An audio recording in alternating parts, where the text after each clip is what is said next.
આપણે બધા આ વિસ્તારના સાક્ષી છીએ।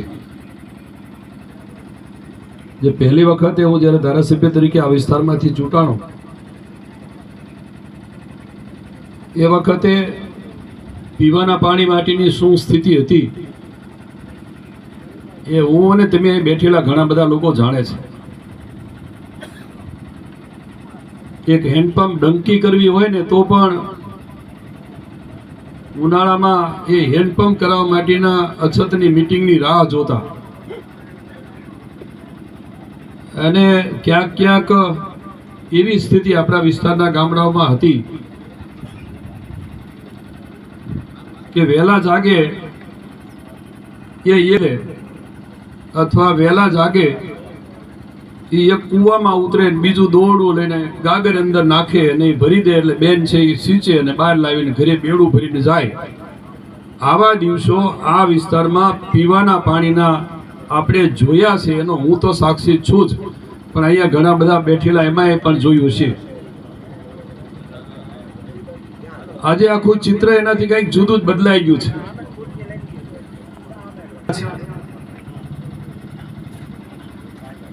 પહેલા એક યોજના સૌ પ્રથમ બની, પછી બીજી તૈયાર થઈ, પછી પાણી વળી ઓછું મળતું એને વધારે થયું।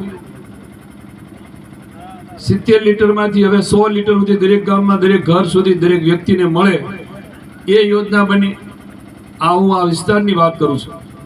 અને હવે અત્યારે જે ચારેય ઝોનમાં યોજનાઓ સુધારણાની યોજનાઓ બની અને ક્યાંક કામ ચાલુ છે, મંજૂર થઈ ગઈ છે, એમાંય મુશ્કેલી ન પડે એટલે થોડીક વધારાની ક્યાંક કોઈ ઊભો થયો હોય તો એક જ જગ્યાએથી પાણી આવે છે અને લાઇટનો બીજો કોઈ પ્રશ્નને કારણે એ આખી સ્કીમમાં યોજનામાં કંઈક ડિસ્ટર્બન્સ થયું હોય તો એમાં વધારો કરી શકાય, સુધારો કરી શકાય અને એમાંય કાંઈ મુશ્કેલી ન પડે। પીવાના પાણી માટેની સરસ મજાની પાછી આ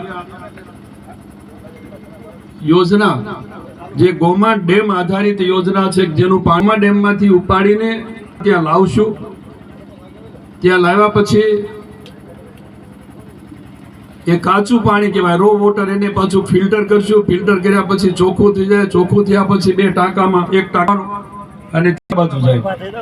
આ સરસ મજાની યોજના, આ પૂરક વધારાનું પાણી પાછું આપવા માટેની આ યોજના, જે યોજનાનું આપણે અહીંયા ભૂમિપૂજન કર્યું અને એના ભાગરૂપે આપણે મળ્યા છીએ ત્યારે ગોમા ડેમ આધારિત વિછ્યા જૂથ પાણી પુરવઠા યોજના એના આ ભૂમિપૂજનના પ્રસંગે આપણી વચ્ચે ઉપસ્થિત અમારા પાણી પુરવઠા વિભાગના રાજકોટ ઝોનના મુખ્ય ઇજનેર આદરણીય રાજુભાઈ મેહરિયાજી, આ મંચ ઉપર ઉપસ્થિત માર્કેટિંગ યાર્ડના સુધારણાનું કામ ચાલી રહ્યું છે।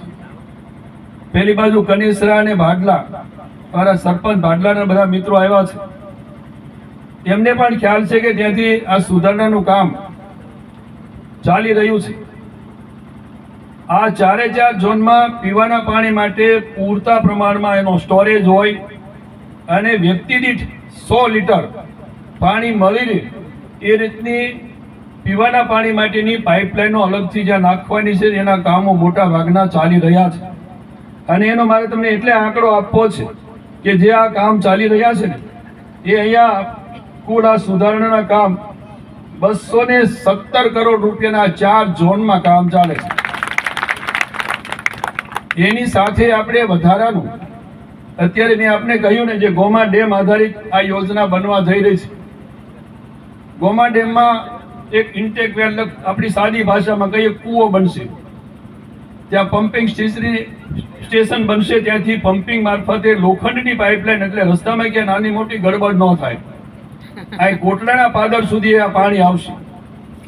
એ પાણીને પાછું ત્યાં ફિલ્ટર કરશે, એમાં ક્લોરીન વગેરે ઉમેરશે, એ ચોખ્ખું થયેલું પાણી છે એક ટાંકામાં સ્ટોર કરશે, ત્યાંથી પાછું ઉપાડીને એક ઊંચી ટાંકી,